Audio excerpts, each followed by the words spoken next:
We also evaluate these people much more positively overall. But what's driving it?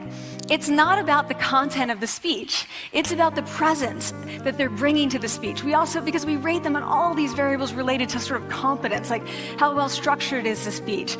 How good is it? What are their qualifications? No effect on those things. This is what's affected. These kinds of things.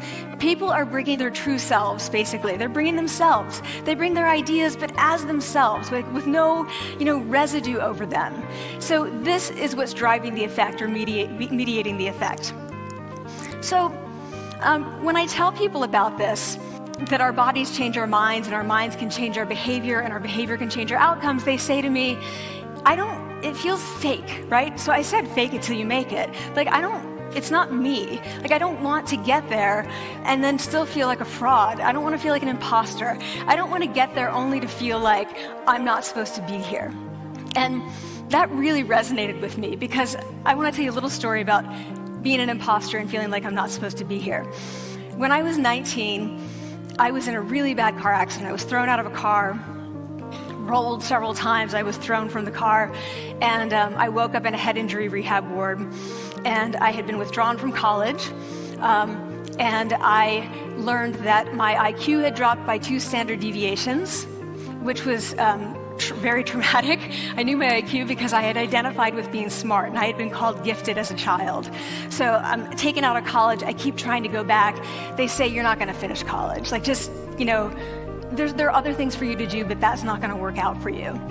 So I really struggled with this. And I have to say, having your identity taken from you, your core identity, and for me it was being smart, having that taken from you, there's nothing that leaves you feeling more powerless than that. So I felt entirely powerless. I worked and worked and worked, and I got lucky and worked and got lucky and worked. Eventually I graduated from college.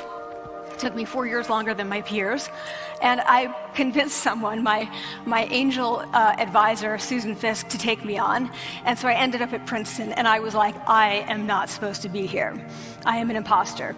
And the night before my first year talk, and the first year talk at Princeton is a 20-minute talk to 20 people. That's it. I was so afraid of being found out the next day that I called her and said, I'm quitting. She was like, you are not quitting, because I took a gamble on you and you're staying. You're going to stay, and this is what you're going to do. You're going to fake it.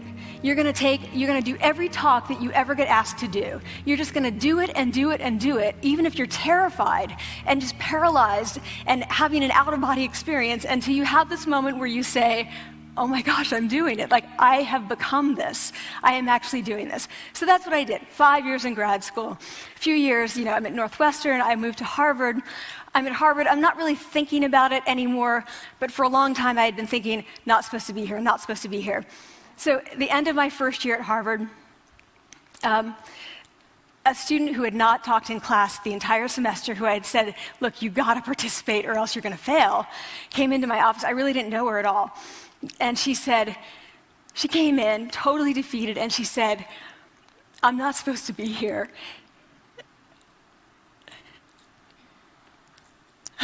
And that was the moment for me, because 2 things happened. One was that I realized, oh my gosh, I don't feel like that anymore.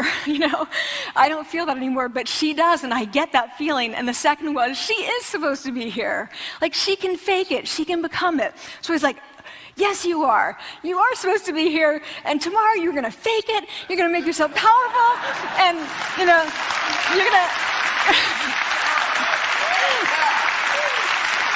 and you're going to go into the classroom, and you are going to give the best comment ever, And she gave the best comment ever. And people turned around, they were like, oh my God, I didn't even notice her sitting there, She comes back to me months later, and I realized that she had not just faked it till she made it, she had actually faked it till she became it. So she had changed. And so I want to say to you, don't fake it till you make it. Fake it till you become it. It's not do it enough until you actually become it and internalize. The last thing I want to leave you with is this. Tiny tweaks can lead to big changes.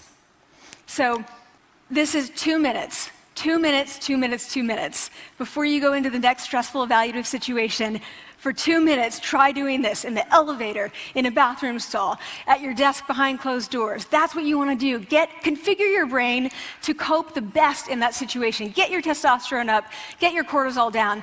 Don't leave that situation feeling like, oh, I didn't show them who I am. Leave that situation feeling like, oh, I really feel like I got to say who I am and show who I am. So I want to ask you first, both to try power posing, and also I want to ask you to share this science, because this is simple. I don't have ego involved in this. Give it away. Share it with people, because the people who can use it the most are the ones with no resources and no technology and no status and no power. Give it to them, because they can do it in private. They need their bodies, privacy, and 2 minutes, and it can significantly change the outcomes of their life. Thank you.